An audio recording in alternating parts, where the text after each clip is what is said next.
other brain imaging technique is an EEG. Okay, that measures brainwave activity.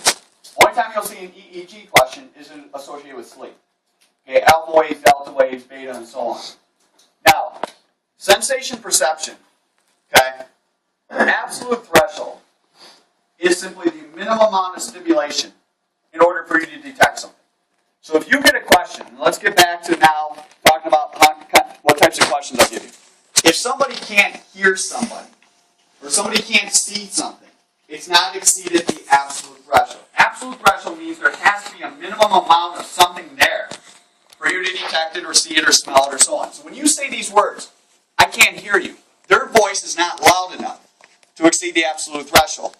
Now if you say something like this, shut up guys, I can't hear him talk, that means there's not enough of a difference between the crowd noise and the person's voice for you to tell the difference. You see how I said that? So when you say some argument, say, come on, I can't hear what he's saying, that means there's not enough of a difference between the crowd noise as well as the person's voice. Now this also explains Weber's law. As one gets louder, what must the other get? Equally or proportionally as loud. So if you guys all started talking, and he's recording this, in order for him to hear my voice, I would have to be proportionate with your voice. Okay? Now, go ahead. Wouldn't you have to actually be louder than the previous stimulus in order to even... Proportionally loud means pretty much the same level. Okay? There has, and that's the thing, it has to be on proportion. So yeah, it's like 3 to 4. It has to be a certain amount of difference still. That's a very good question, Brooke. A certain amount of proportional difference. So as one's here, one's got to be there. One's here, one's got to be there. And it keeps on going up. Now, if I had to give you a question similar to difference threshold, this is where you can't hear somebody in the band playing an instrument because there's not enough of a difference from everybody else. So when a lot of times we go and watch a band perform, we can't hear somebody playing their instrument because there's not enough difference between their instrument and everybody else's instrument around them. Okay? Now, looking at the parts of the eye, point blank, you got to know the retina is where transduction takes place. What's transduction? It's where simply physical energy, like light waves, is converted into neural code. Okay? Now, you're going to get actually a pretty difficult question on rods and cones. Okay? You've got to know rods are what activate in the night. So if I ask you a question tomorrow, which I'm going to, on why certain people can see better in the night, that's because they have more rods. Right? But I'm going to tell you, you've got to think about that question tomorrow. Okay? Cones, remember CO for color, CO for cones, color, fine details. Now this was something that burned a lot of people on last year's essay. Fovea vision. Fovea vision is another word for fine details, which basically, why can you see fine details with fovea vision? It's because simply that's what's using the cones. Cones are located in the fovea. Okay? Now, moving on to the next part. Okay? Opponent process is going to be kind of an easy question, as long as you know the opponent pairs. If somebody stares at a red dot and they look away, they're going to see a green dot. If somebody stares at a blue dot and they look away, they're going to see a yellow dot. That yellow dot is an after image. An after image is an after image of what you're looking at. After you look at the image, you look away, you're going to see a green dot.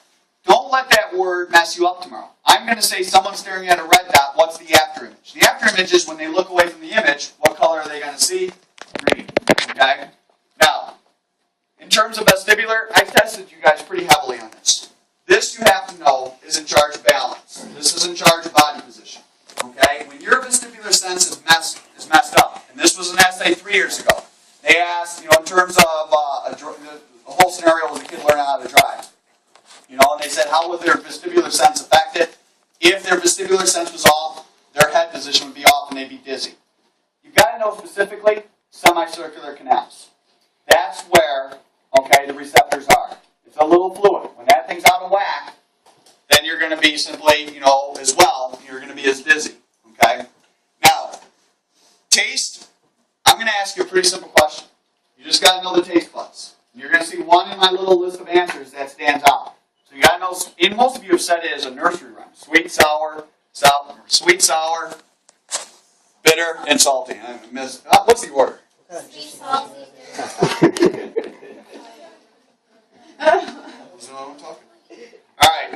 All right, you guys got the picture. Now, sensory adaptation in this part of the chart. Why? Because if they went difficult on this, most of you know sensory adaptation is your senses adapt to an unchanging stimulus. But smell is the one sense that's the quickest in terms of sensory adaptation. And I can see them asking that. Out of all the senses, which one has the highest or fastest sensory adaptation rate? Okay, it's not touch, it's not vision, it's smell. Okay, mainly because, and I'll just say this, it's not going to be a question, smell is the only sense that doesn't have to get relayed through the thalamus. Smell goes directly to the brain, the olfactory bulb. That's why you register smell very quickly. Now, Gestalt psychology, you're going to look for their little saying tomorrow. The whole is different or greater than the sum of the parts. Okay? And you'll see that in commercials. Alright? Domino's uses it. Okay? A whole pizza looks a lot different than simply pieces taken apart. In other words, this goes under, Gestalt, what you have to know, falls under perception.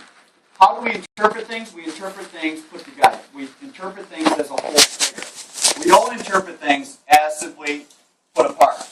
Now you'll get another question on closure. This one is actually going to be kind of tough. Closure is used to fill in the gaps of incomplete objects. Now I'll give you the one that I've been giving you all along, but if there was 2 bulbs burned out on a street sign, you would still know what the sign said. Okay, because your mind automatically fills in the gaps. So if you had a square and it was missing one side, your brain would basically still identify it as a square. That's called closure. Now, on the next page, you highlighted right specifically what you got to know. Binocular means 2. Now, retinal disparity is, as frugal as it sounds, it's true. You have 2 eyes, but they're at different places on your face. So images are going to look slightly different based on using both these eyes. I mean, if you look at me right now, this finger here is going to look slightly different than this finger here. Why? Because here it's closer to this eye, but farther from this eye. All right, even though it's barely an inch, it's still enough to make a difference.